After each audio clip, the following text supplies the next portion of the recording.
Pure nonsense. This will implode the moment it touches real-world operations. Director Gerald's voice boomed across the conference room, his laughter echoing off the glass walls. He waved my presentation slides like they were contaminated. Did anyone actually review this before wasting the board's time? I stood at the front of that boardroom in Salt Lake City, my hands gripping the edge of the table so hard my knuckles went white. The entire executive team sat there, some looking uncomfortable, others smirking along with Gerald. My efficiency optimization project, the thing I had poured 8 months of my life into, was being torn apart like garbage. My name is Katie, and I was 29 years old when everything I had worked for came crashing down in that meeting. I had been a senior operations analyst at North Peak Engineering for 3 years, and I thought I had finally created something that could change how the company functioned. The project was simple in concept, but revolutionary in execution. A software system that could reduce operational costs by analyzing workflow inefficiencies in real time and automatically suggesting corrections. I had run the numbers dozens of times. The pilot test showed a 55% reduction in wasted resources. 55%. That was not a small improvement. That was transformational. I had documentation, case studies, projections. Everything pointed to this being exactly what North Peak needed. But Gerald, the director of operations and my direct superior, had never liked me. I knew that from day one. He was in his late 50s, one of those men who had climbed the corporate ladder when handshakes mattered more than actual competence. He saw me as a threat, someone who might expose how outdated his methods were. Katie here thinks she can revolutionize our entire operation with some app she cobbled together, Gerald continued, his tone dripping with condescension. Tell me, Katie, did you even consider the infrastructure costs, the training requirements, the inevitable system failures? I took a breath. I did consider all of that. The implementation costs are projected in the financial breakdown on page 12. The training is minimal because the interface is intuitive, and the system has fail-safes built in specifically to prevent— Fail-safes, he interrupted, laughing again. You hear that? She has fail-safes. Listen, sweetheart. I have been doing this job since before you graduated high school. I know what works and what does not. This is amateur hour. Sweetheart. He actually called me sweetheart in front of the board. I felt my face burn. Some of the board members shifted in their seats. The chief financial officer, Patricia, looked like she wanted to say something, but she stayed quiet. Everyone stayed quiet. Nobody wanted to challenge Gerald. He had been with the company for 23 years. He had relationships, influence, power.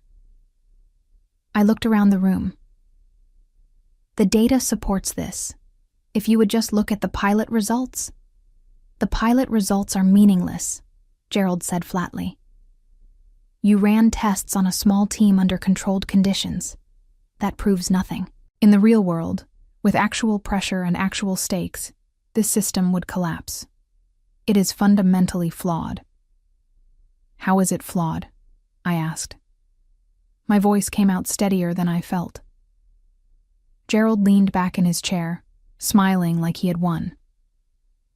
Because it relies on theoretical efficiency models that do not account for human behavior. People are not robots, Katie. You cannot optimize them like they are lines of code. That is exactly why the system works, I said.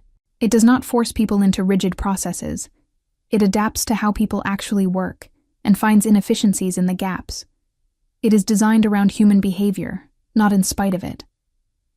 Gerald waved his hand dismissively. This conversation is over. The project is dead. We are not implementing this, and frankly, I am disappointed that resources were wasted on it in the first place. The room went silent. I stood there, feeling like the floor was dropping out from under me. 8 months. 8 months of late nights, skipped weekends, sacrificed time with friends and family.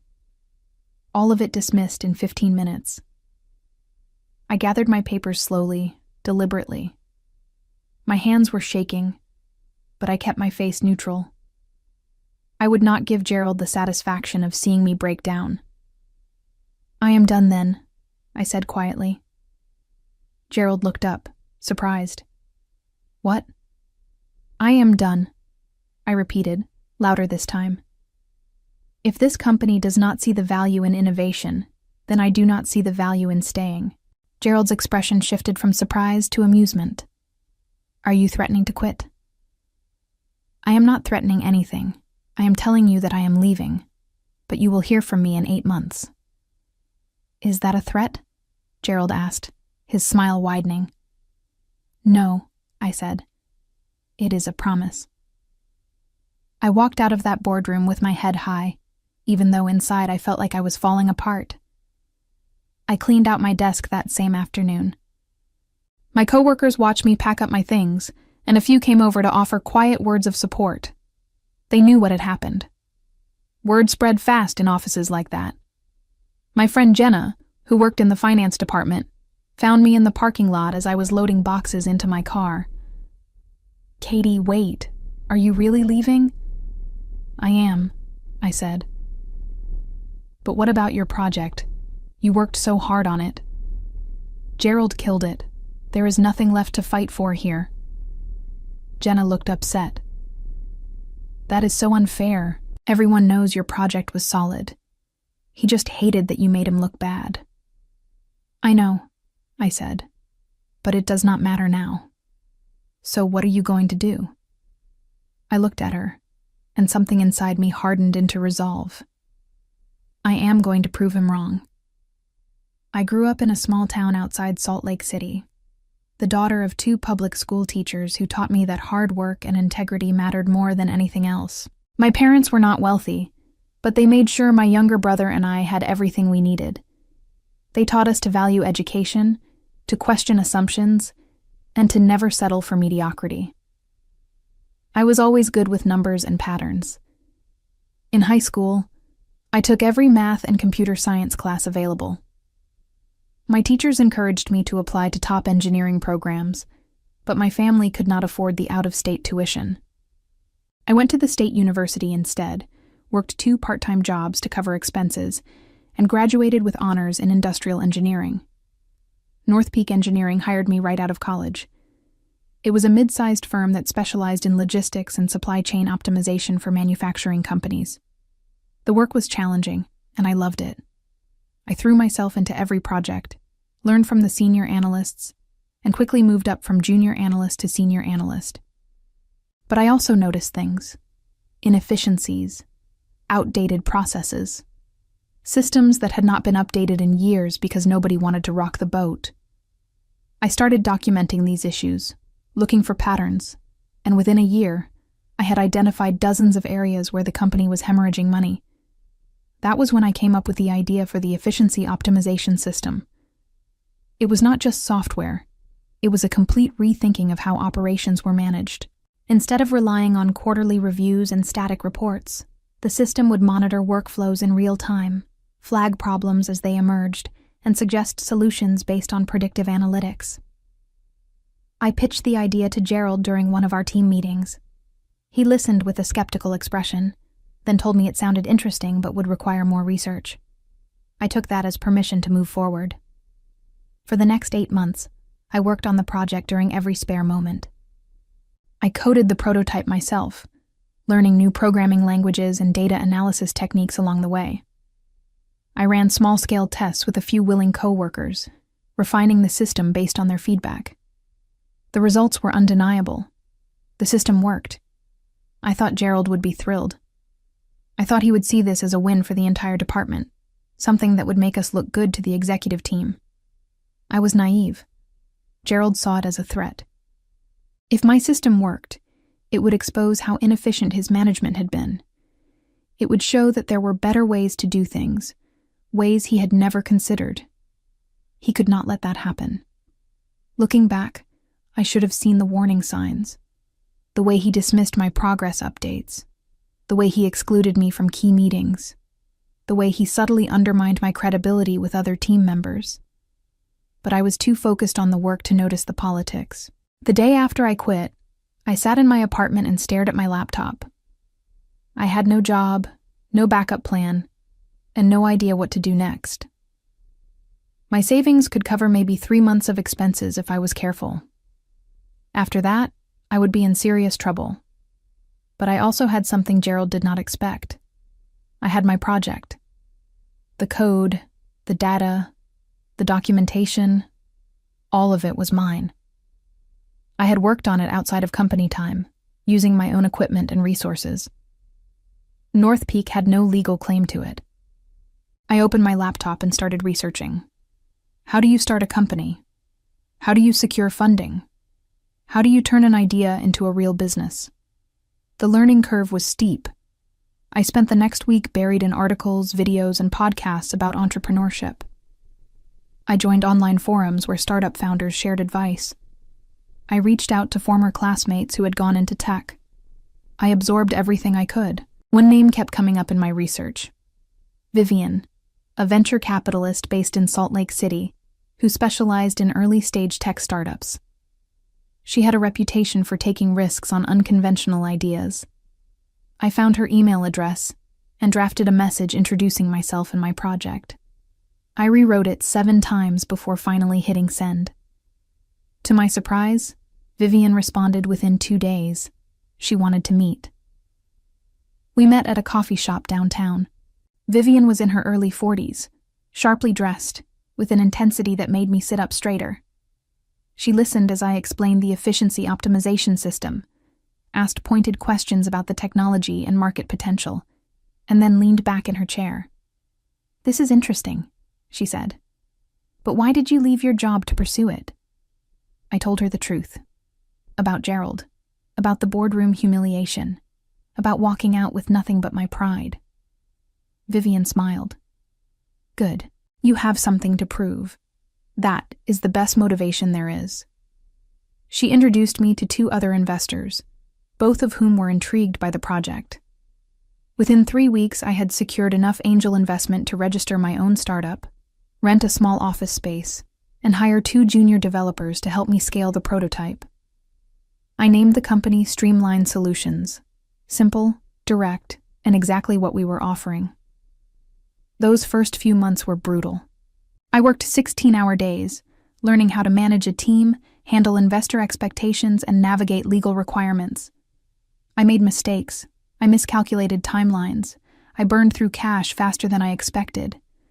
But the system kept improving. Every iteration made it faster, smarter, more intuitive. The developers I hired were brilliant, and they believed in what we were building. We were not just creating software. We were creating something that could genuinely help companies work better. By month 4, we had a functional beta version ready for testing. I reached out to small businesses that might benefit from the system, offering free trials in exchange for feedback. The response was overwhelming. Within weeks, we had a waiting list of companies wanting to try it. The efficiency metrics embarrassed industry standards. One logistics company reduced their operational waste by 48% in the first month. A manufacturing firm cut costs by 52%. The numbers kept climbing. I knew we had something special. But I also knew that to really make an impact, we needed to scale bigger. 5 months after leaving North Peak, I was standing in a conference room across town, pitching Streamline Solutions to executives from Velthorn Industries, one of the largest tech conglomerates in the region. They had heard about our beta results and wanted to see the system in action. I walked them through a live demonstration, showing how the software analyzed workflow data in real time and identified inefficiencies within seconds. I showed them case studies from our beta clients. I answered every technical question they threw at me. The head of acquisitions, a man named Douglas, sat at the far end of the table, watching me closely. When I finished, he glanced at his team, then back at me. "This is impressive work," Douglas said. "How big is your team?" 3 full-time developers, 1 part-time marketing consultant, and me, I said. Douglas raised an eyebrow. "You built this with 4 people?" "We did." He leaned back in his chair. "We have been looking for exactly this kind of solution for our internal operations, but we have also been considering developing something in-house. Why should we work with you instead?" I did not hesitate. Because we have already solved the problems you would spend 2 years and millions of dollars trying to figure out. Our system is proven, scalable, and ready to deploy. You could start seeing results within weeks, not years. Douglas smiled slightly. Confident. Realistic, I corrected. The meeting ended with Douglas telling me they would be in touch. I left feeling cautiously optimistic but tried not to get my hopes up. Big companies moved slowly. It could take months before I heard anything. But 3 days later, Douglas called me directly. Velthorn wanted to move forward. Not just as a client. They wanted to acquire Streamline Solutions outright. The offer was staggering. More money than I had ever imagined seeing in my entire life. Enough to pay back my investors 10 times over, take care of my parents, and still have more than enough left to start something new if I wanted to. I sat in my tiny office staring at the acquisition offer and thought about Gerald. I thought about how he had laughed at me, dismissed my work, called it nonsense. I thought about the board members who had sat silently while he humiliated me. And then I thought about something better than just proving him wrong. I wanted him to know. I wanted everyone at North Peak to know. I called Jenna, my friend who still worked there. "Can you do me a favor?" I asked. "Of course. What do you need?" "I need you to tell me when the next board meeting is." Jenna hesitated. "Why?" "Just trust me." 2 weeks later, on the day Velthorn officially announced the acquisition, I sent a thank you card to Gerald at North Peak. The card was simple, elegant, with a handwritten note inside. "Dear Gerald, thank you for teaching me that sometimes the best opportunities come from knowing when to walk away. I hope you have been following the news. Not so nonsense now, huh? Best regards, Katie." I included a printed copy of the press release announcing Velthorn's acquisition of Streamline Solutions for $120 million. Jenna called me 2 days later, laughing so hard she could barely speak. "Katie, oh my God. Everyone is talking about your card. Someone took a picture of it and it is spreading all over the company." Gerald's face when he opened it. I wish you could have seen it. What did he do? He turned completely red and locked himself in his office for an hour. Then he came out and tried to pretend like nothing happened, but everyone knows. Patricia from the board actually came down to his floor to ask him about it. Apparently, she remembered your presentation and wondered why he had been so quick to shut it down. I felt a rush of satisfaction that was better than any revenge fantasy I had imagined. It was not just that I had succeeded. It was that Gerald's entire department now knew he had dismissed a project that ended up being worth $120 million. The story did not stay contained to North Peak. Within days, someone had posted about it on an industry forum. Then, it made its way to Twitter. People started sharing it, adding their own commentary about short-sighted management and toxic workplace cultures. My thank you card became a symbol of poetic justice. Journalists reached out asking for interviews. Business podcasts wanted me to tell the story. I declined most of them, but I did agree to one interview with a local tech publication. The headline read, "Local engineer turns rejection into $120 million success." In the article, I talked about the importance of believing in your work, even when others do not. I talked about the risks of starting a company and the support I had received from investors who took a chance on me. And when the interviewer asked about North Peak, I kept it professional but honest. There are companies that encourage innovation, and there are companies that fear it, I said. I am grateful to have found people who believed in what I was building. The article went viral in tech circles. North Peak's name was mentioned repeatedly, not in a flattering light. People started asking questions about their internal culture and management practices. I heard through Jenna that Gerald was under serious scrutiny from the board. They wanted to know why he had dismissed a project that could have saved the company tens of millions of dollars. They wanted to know if there were other innovations being stifled by outdated management. But I was not thinking about Gerald anymore. I was busy with the acquisition process, working with Velthorn's team to integrate Streamline Solutions into their operations. The transition was complex, but it was also exhilarating. I was learning more in those weeks than I had in years. One afternoon, I received an email from Patricia, the chief financial officer who had been in that disastrous board meeting. She congratulated me on my success and asked if I would be willing to meet for coffee. I agreed, curious about what she wanted. We met at the same coffee shop where I had first met Vivian. Patricia looked uncomfortable as she sat down across from me. "I wanted to apologize," she said. "I should have spoken up in that meeting. Your project deserved a fair evaluation, and Gerald shut it down unfairly. I knew it at the time, but I did not say anything." I appreciated her honesty. "Why are you telling me this now?"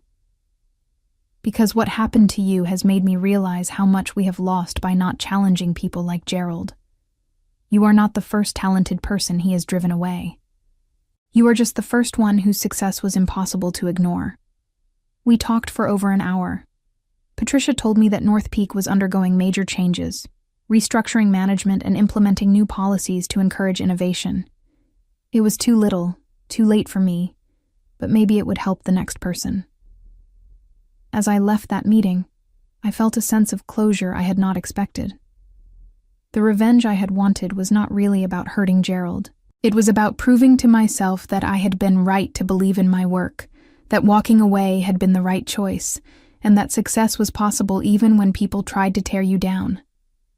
The acquisition process with Velthorn moved faster than I expected. Within 6 weeks, the deal was finalized, the money was in the bank, and Streamline Solutions officially became part of their technology division. I stayed on as a consultant for the integration, which meant I spent most of my time in meetings with their engineering teams, explaining the system architecture and training their developers on maintenance protocols.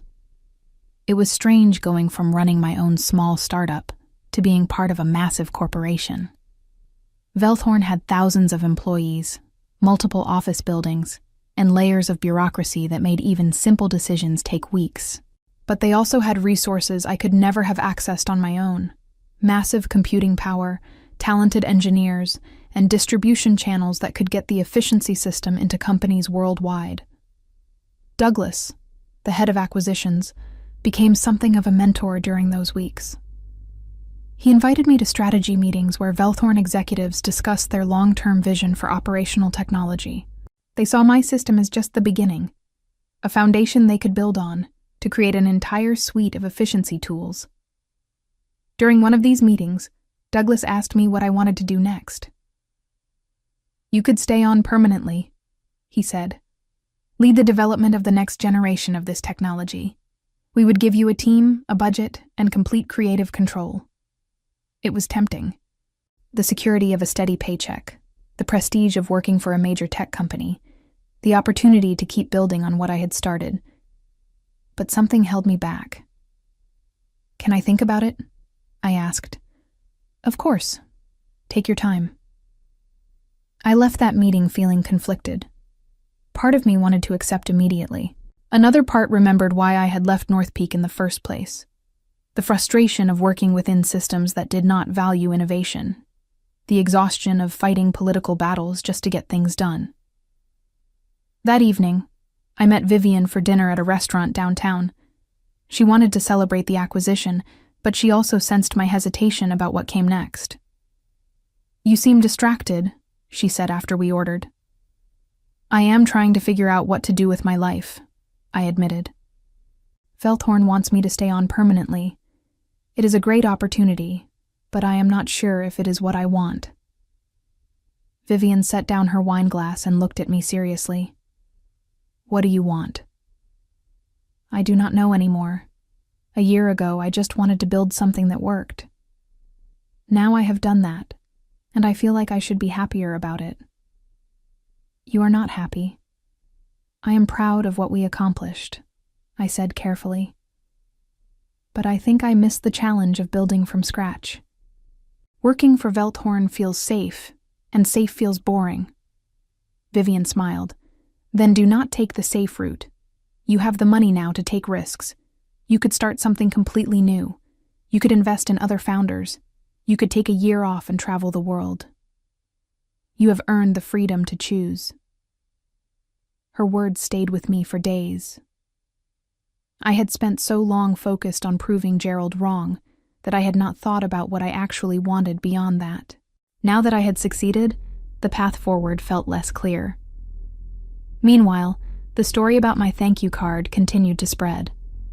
What had started as an inside joke at North Peak became a widely shared anecdote in business circles.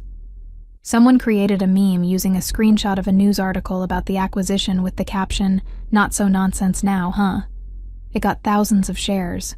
I started receiving messages from people I had never met. Other engineers who had been dismissed by short-sighted managers, entrepreneurs who had been told their ideas would never work, young professionals struggling to be taken seriously in toxic work environments. They thanked me for sharing my story. They told me it gave them courage to stand up for themselves. One message in particular stuck with me. It was from a woman named Claire who worked at a manufacturing company in Denver. She wrote that she had developed an inventory management system that could save her company millions, but her supervisor kept blocking her efforts to present it to upper management. She had been ready to give up until she read about my experience. "Your story reminded me that sometimes you have to leave to succeed," Claire wrote. "I just gave my notice today. I am terrified, but I am also excited. Thank you for showing me it was possible." I responded to Claire immediately, offering to connect her with Vivian and other investors who might be interested in her project. We exchanged several emails over the following weeks, and I found myself energized by helping her navigate the same challenges I had faced. That was when it hit me. What I wanted to do next was not work for Velthorn, and it was not start another company of my own. What I wanted was to help other people in situations like mine. People with great ideas who were being held back by bad management or lack of resources. I called Vivian and told her my plan. I wanted to use part of the acquisition money to create an angel investment fund specifically focused on projects that had been rejected by established companies. I wanted to find the next person like me, someone with a brilliant idea and no support system, and give them a chance. Vivian loved it. "That is perfect for you," she said. "You understand what it is like to be in that position. You would be an incredible resource for founders who are just starting out." We spent the next month setting up the fund. I brought in 2 other investors to diversify the expertise, and we established criteria for the types of projects we would support.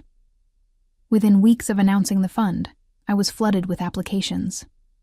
But something else was happening that I had not anticipated. North Peak was unraveling. Jenna called me one evening, her voice tense. "Katie, things are getting really bad here.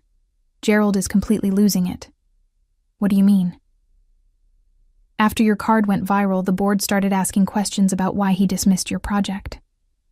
They brought in consultants to audit the department, and they found that Gerald has been blocking or sabotaging multiple innovation initiatives over the past 5 years.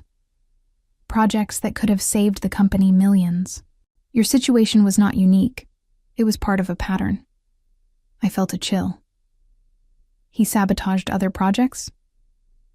"At least 8 that they have documented so far. Some people quit. Others just gave up and stopped trying. Gerald saw innovation as a threat to his authority, so he systematically crushed anything that made him look bad." "That is insane." "It gets worse," Jenna said. "The board is furious. They are talking about firing him, but Gerald is fighting back. He is claiming that you stole company intellectual property when you left, and he is trying to get them to sue you." My stomach dropped. "What?" "He is saying that you developed the efficiency system on company time using company resources, so North Peak owns it. He wants them to file a lawsuit claiming you had no right to sell it to Velthorn." "That is completely false," I said, my voice shaking. "I documented everything. I worked on it outside office hours, used my own equipment, my own money for testing. North Peak has no claim to it." "I know that, and the board probably knows that too.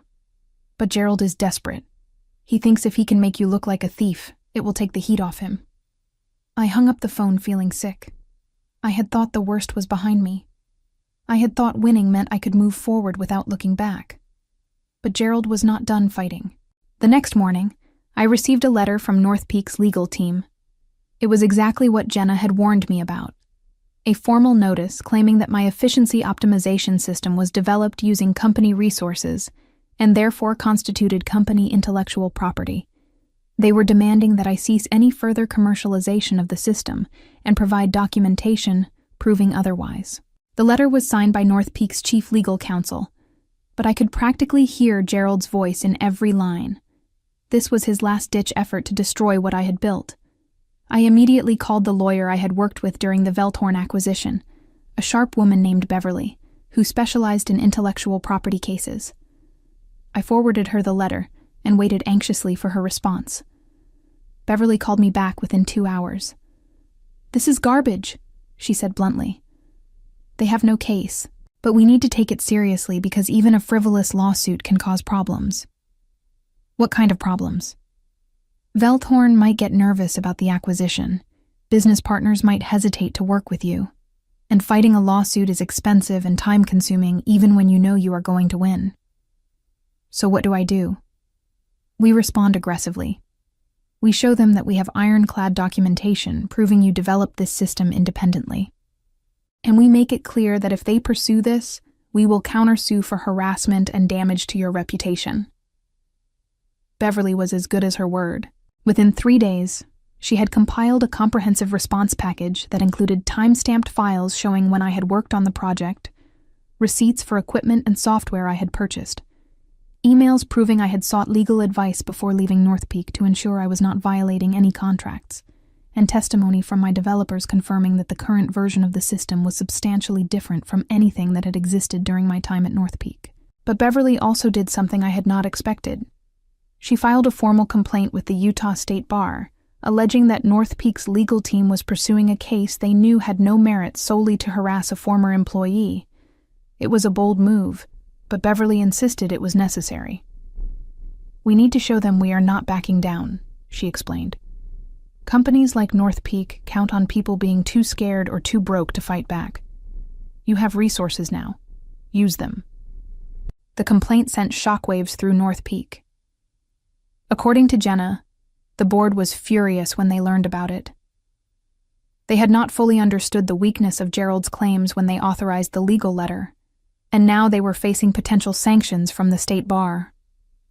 Within a week, I received a call from Patricia, the chief financial officer. She asked if we could meet in person to discuss the situation. I brought Beverly with me. We met in a conference room at a neutral location, a business center halfway between Salt Lake City and North Peak's headquarters. Patricia arrived with North Peak's outside legal counsel, a gray-haired man named Howard who looked deeply uncomfortable. Patricia got straight to the point. "We want to resolve this situation quickly and quietly. After reviewing the documentation your attorney provided, it is clear that North Peak has no legitimate claim to your intellectual property. We are prepared to withdraw the demand letter and issue a formal statement confirming that you developed the efficiency system independently." "And what do you want in return?" Beverly asked. "We would like you to drop the bar complaint," Patricia said. "And we would like a mutual non-disparagement agreement. You do not talk negatively about North Peak, and we do not talk negatively about you." Beverly glanced at me, and I shook my head slightly. "No," I said. Patricia looked surprised. "No? I will drop the bar complaint, but I am not signing a non-disparagement agreement. I have never spoken negatively about North Peak beyond stating facts about what happened. I sent Gerald a thank you card that went viral, but I did not create the meme or orchestrate the public response. That happened organically because people connected with the story. You cannot ask me to pretend none of that happened or prevent me from talking about my own experiences." Howard, the lawyer, started to object, but Patricia held up a hand. "You are right," she said quietly. "That was an overreach on our part. We will withdraw the demand letter and issue the statement confirming your independent development of the system. In return, you drop the bar complaint. That is the deal." Beverly looked at me and I nodded. Agreed. We shook hands, and that should have been the end of it. But as we were leaving, Patricia asked if she could speak to me privately for a moment. Beverly stepped outside, and Patricia closed the conference room door. "There is something you should know," Patricia said. "The board voted yesterday to terminate Gerald's employment effective immediately. We are also conducting a full investigation into his conduct over the past decade. What we are finding is disturbing. Jenna mentioned he blocked other projects. It was more than that. He actively destroyed documentation, lied to the board about project viability, and in at least 3 cases, took credit for work done by junior employees. One of those employees was so demoralized, they left the industry entirely. We are trying to locate them now to make amends." I felt a mix of vindication and sadness. "I am glad you are addressing it, but those people deserve better while it was happening." "I know," Patricia said. "I failed them by not speaking up sooner. That is something I have to live with. But I wanted you to know that we are taking serious steps to change the culture at North Peak.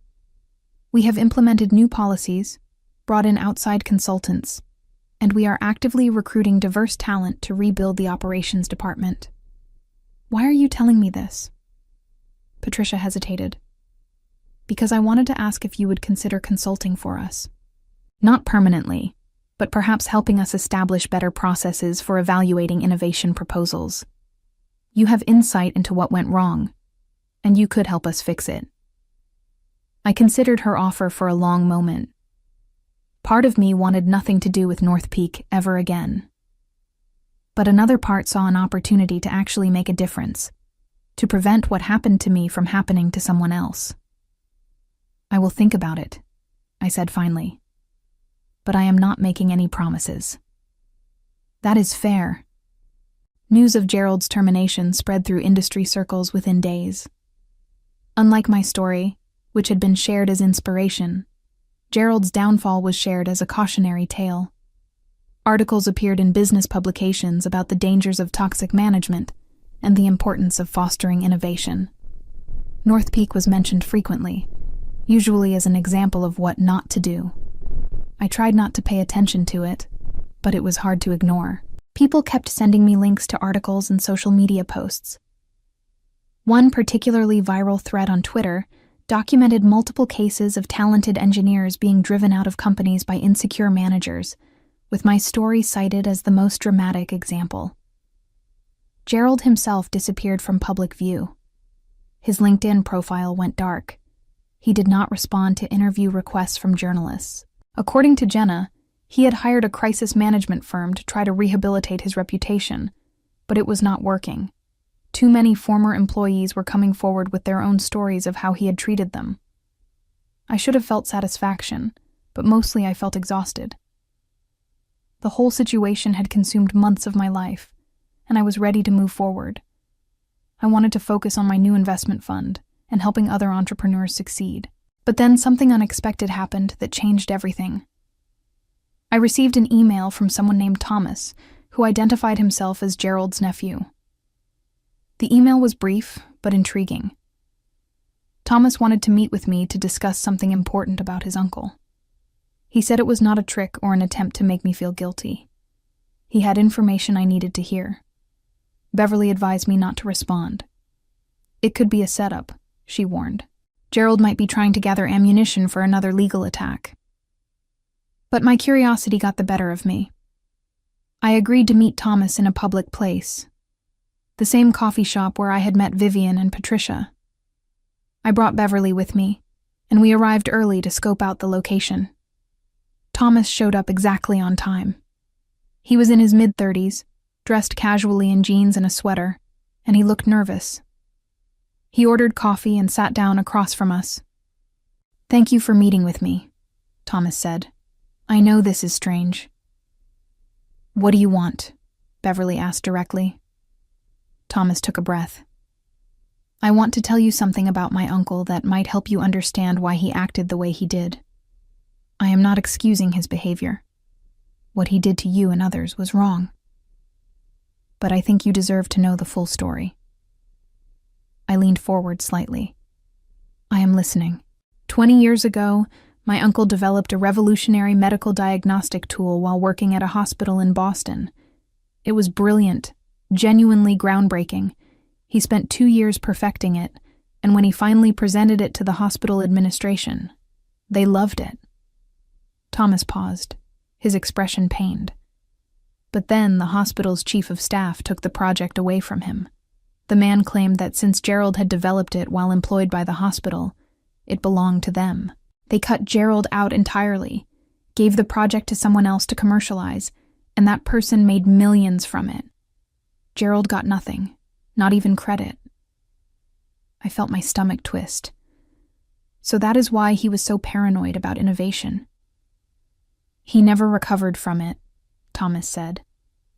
It destroyed him professionally and personally. He became convinced that anyone with a good idea was trying to steal his thunder, that innovation was just a threat to job security. He turned into the very thing that had hurt him, someone who crushes other people's dreams. Beverly spoke up. Why are you telling us this? Because my uncle is sick, Thomas said quietly. He has pancreatic cancer. The doctors say he has maybe 6 months, and he is dying filled with bitterness and regret. He asked me to reach out to you because he wants to apologize, but he is too ashamed to do it himself. The coffee shop suddenly felt too quiet. I did not know what to say. I am not asking you to forgive him, Thomas continued. I am just passing along his message. He knows what he did was wrong. He knows he hurt a lot of people, and he is sorry. Not that it changes anything, but I thought you should know. Thomas stood up, left a business card with his contact information, and walked out. Beverly and I sat there in silence for a long moment. That does not change what he did, Beverly said finally. I know, I replied, but it explains a lot. Over the next few days, I could not stop thinking about Thomas's revelation. Gerald had been a villain in my story, the obstacle I had overcome. But he had also been a victim once, someone whose trauma had turned him into something cruel. It did not excuse his actions, but it added a layer of tragedy to the whole situation.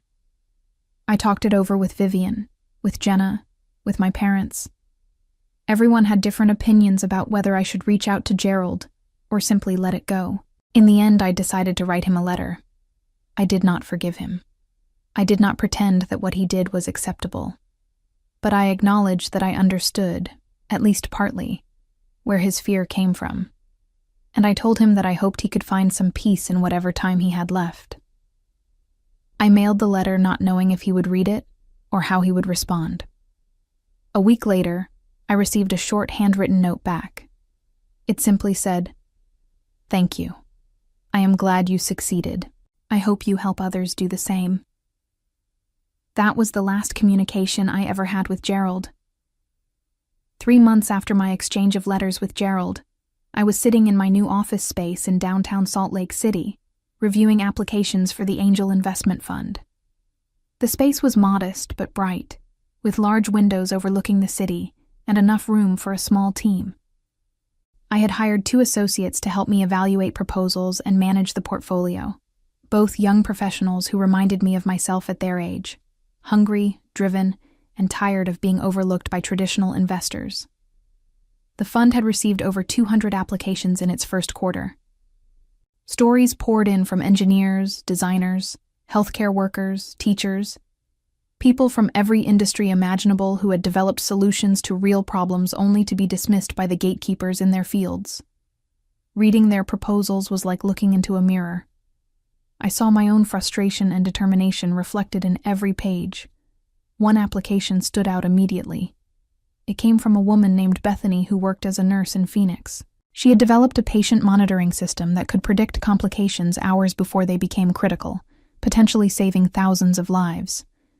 She had presented it to her hospital's administration multiple times, only to be told it was too expensive to implement, and that her job was to provide care, not innovate.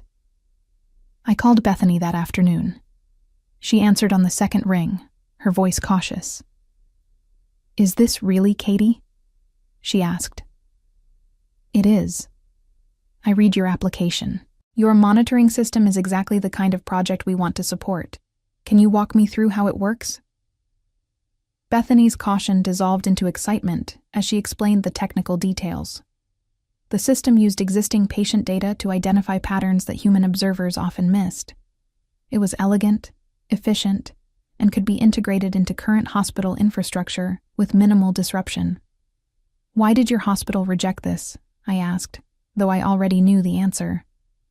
The director of nursing said it would make nurses less important if a computer could do part of our job.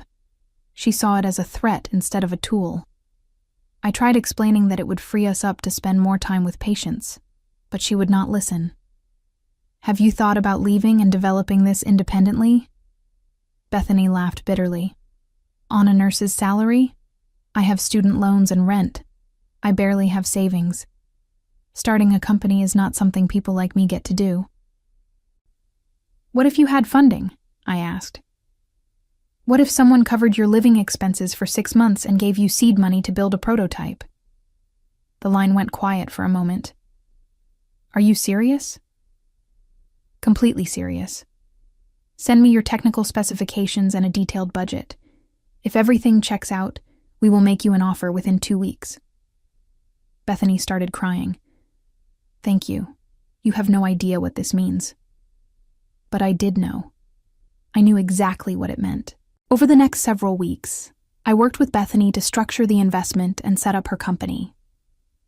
We connected her with medical device experts who could advise on regulatory requirements. We introduced her to hospital administrators who were more forward-thinking than her current employer. We gave her everything she needed to succeed. Bethany was not the only one. By the end of the fund's first 6 months, we had invested in 12 projects. A teacher who had developed an adaptive learning platform, an environmental scientist with a breakthrough water filtration system, a mechanic who had designed a more efficient engine component. Each person had been dismissed or blocked by someone in authority who felt threatened by innovation. The work was deeply satisfying in a way that selling my own company had not been. Watching these founders overcome the same obstacles I had faced, seeing their ideas come to life, knowing that I had played a role in making it possible, that felt like the real victory. But the story was not finished. One afternoon, I received a call from a journalist named Marcus, who wrote for a national business publication. He was working on a feature about the rise of niche angel funds and wanted to profile mine. What makes your fund different? Marcus asked during our phone interview. We focus specifically on projects that have been rejected by established institutions, I explained. We believe that some of the best innovations are being killed by people who are more interested in protecting their own positions than advancing their fields. That is a pretty specific thesis. Where does it come from? I told him my story. Not just the sanitized version I had shared before, but the whole thing. The humiliation in the boardroom. Walking out with nothing. Building streamlined solutions from scratch. The viral thank you card. Gerald's downfall. And finally, learning about his own trauma and how it had shaped his behavior. Marcus was silent for a moment after I finished. That is an incredible story. Would you be willing to go on the record with all of that? I hesitated.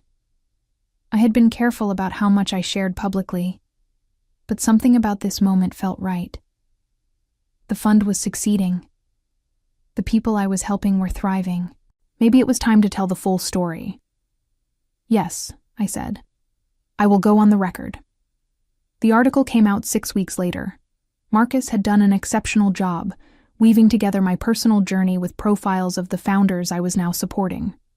The headline read, "From boardroom humiliation to $100 million exit, how one engineer is funding the next generation of rejected innovators." The article went viral immediately. It was shared across social media, picked up by other publications, and discussed on business podcasts. But unlike the first wave of attention around the thank you card, this time the focus was less on revenge and more on redemption. People were not just celebrating my success, they were inspired by what I was doing with it. Within days of the article's publication, The fund received 500 new applications. Journalists requested interviews. Conference organizers invited me to speak.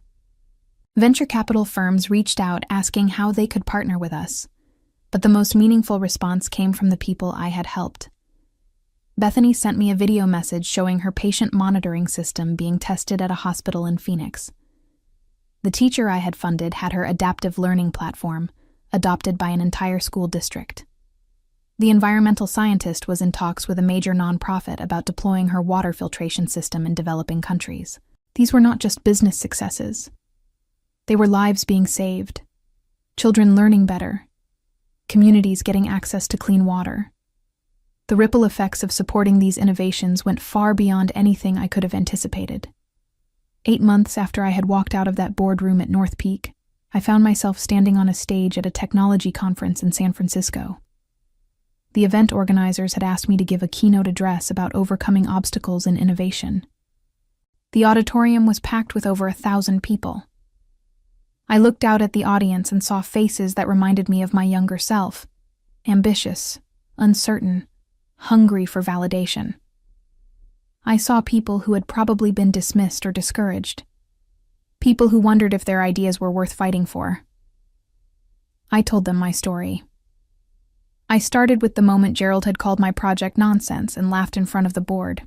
I described the shame and anger I had felt, the fear of leaving without a plan, the grinding work of building something from nothing.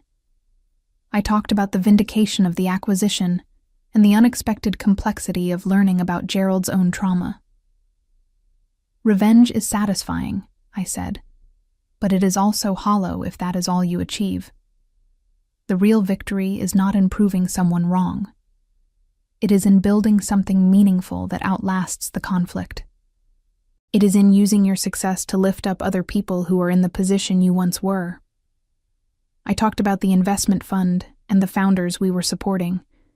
I shared their stories, their struggles, their triumphs.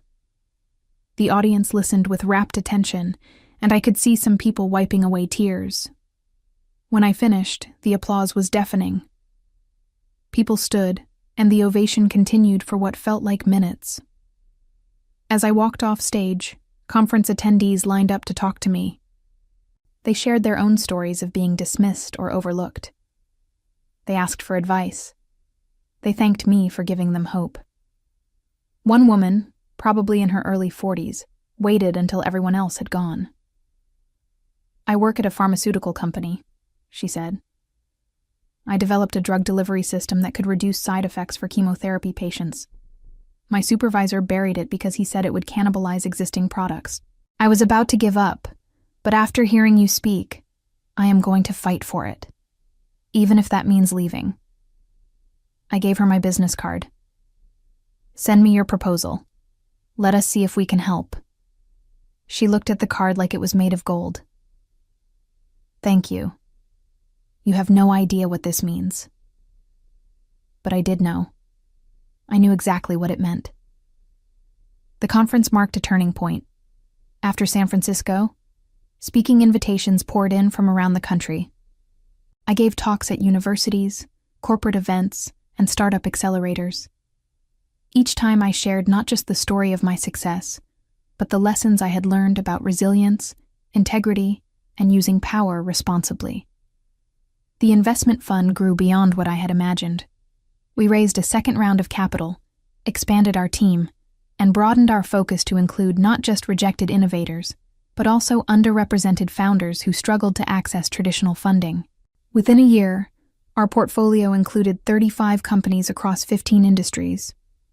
But the most satisfying moment came from an unexpected source. I received an email from Patricia at North Peak. She had stepped down as Chief Financial Officer to become the company's Chief Innovation Officer, a newly created position focused on rebuilding the culture I had once fled. Patricia wrote that North Peak had implemented several initiatives inspired by my story. They had created an innovation council where any employee could present ideas directly to leadership. They had established protected time for employees to work on side projects. They had hired external evaluators to assess proposals objectively rather than relying solely on departmental managers. "We cannot undo the past," Patricia wrote, but we are trying to ensure it does not repeat. I wanted you to know that your experience, as painful as it was, has created meaningful change here. I hope that brings you some measure of peace." I did find peace in that, though not in the way she probably expected. The peace came from knowing that something good had emerged from something terrible. That my story had not just been about personal vindication, but had actually improved conditions for other people. I thought about Gerald sometimes, though less as time passed. I had learned through Thomas that he had died 6 months after our exchange of letters. According to Thomas, Gerald had spent his final weeks trying to make amends with people he had hurt. He had written apology letters, made phone calls, and even established a small scholarship fund for aspiring engineers who could not afford college. It was not enough to erase what he had done, but it was something. A recognition of harm, an attempt at repair.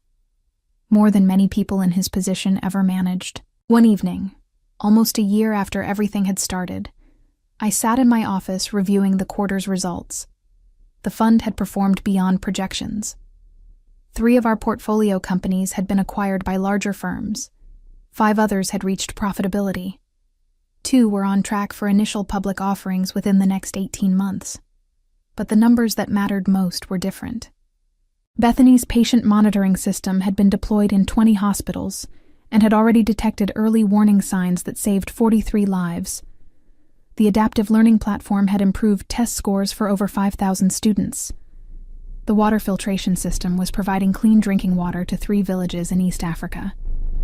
These were the real measures of success. Not the money, though that mattered too. Not the recognition, though that had its place. The real success was in the lives being improved, the problems being solved, the potential being unleashed. My phone buzzed with a text from Jenna. "Remember Claire, that woman from Denver you helped with her inventory system?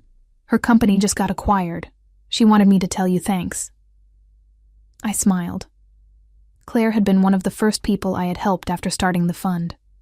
Seeing her succeed felt like closing a circle.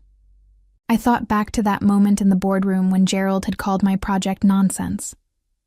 I thought about how small I had felt, how certain I had been that my career was over. If someone had told me then what the next year would bring, I never would have believed them. The 2nd anniversary of leaving North Peak arrived on a Tuesday morning in April. I woke up early, went for a run through the foothills overlooking Salt Lake City, and arrived at the office feeling energized. My team had planned a small celebration.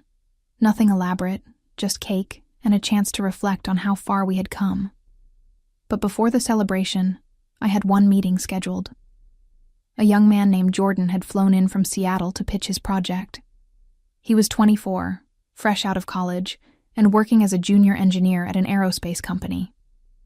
He had developed a new approach to satellite propulsion that could reduce costs by 40%, but his managers had dismissed it as too risky. Jordan sat across from me in the conference room, his presentation pulled up on his laptop. He looked nervous, the way I had probably looked before that disastrous board meeting 2 years ago. "Before you start," I said, "I want you to know something. Whatever happens in this meeting, your idea has value.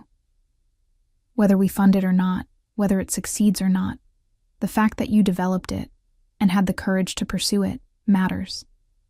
Do not let anyone convince you otherwise." Jordan's shoulders relaxed slightly. "Thank you. That helps." His presentation was brilliant, technical, detailed, and backed by solid research.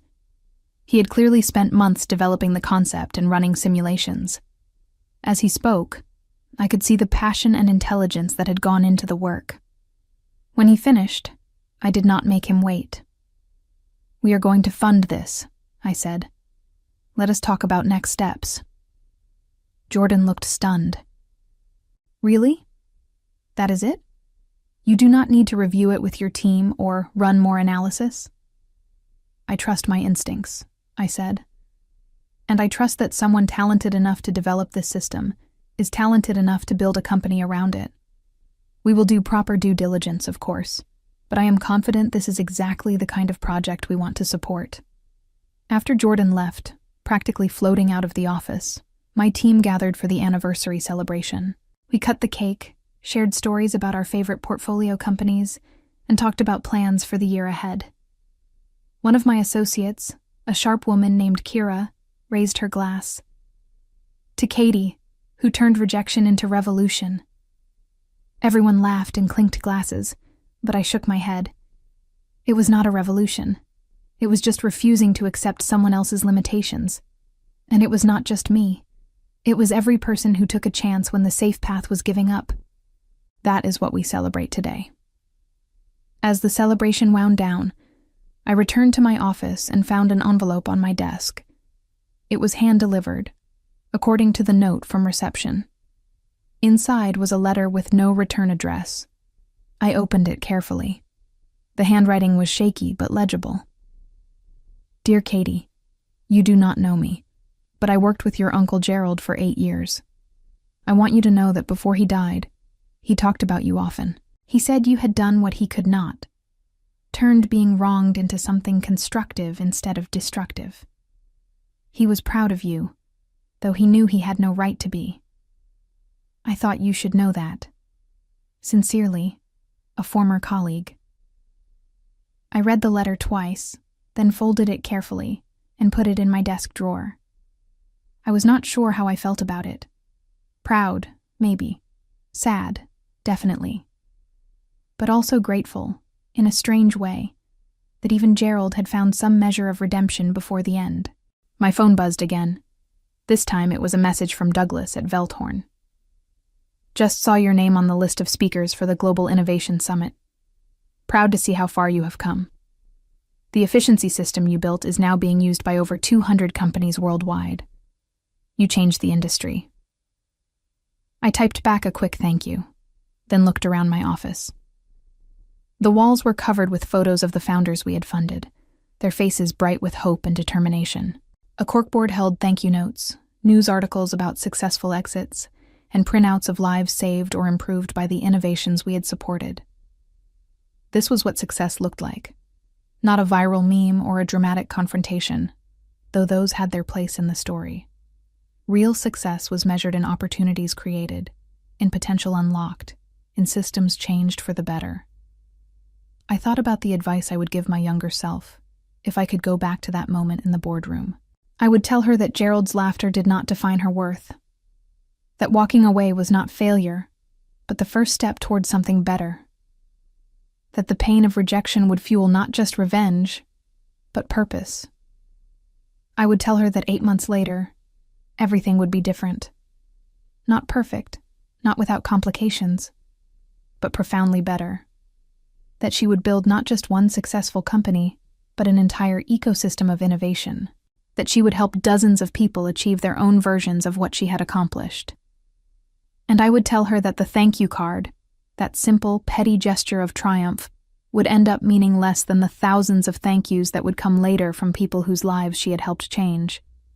Gerald never recovered from his disgrace at North Peak. After his termination, he struggled to find work in the industry. Companies had read the articles, seen the social media posts, and heard the stories from former employees. His reputation was destroyed beyond repair.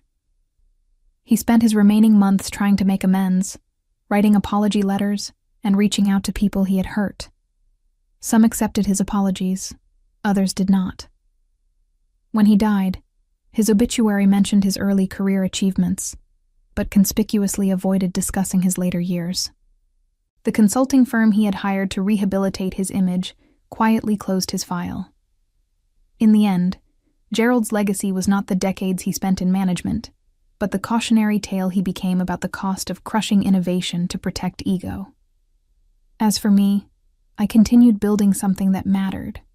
The investment fund grew into one of the most successful early-stage funds in the country, known for taking chances on unconventional founders with unconventional ideas. Looking back at my revenge journey, I realized that the sweetest part was not watching Gerald fall, but watching other people rise. People who might have given up if they had not seen someone like them succeed against the odds. That was the real victory, and it kept paying dividends long after the satisfaction of that viral thank you card had faded.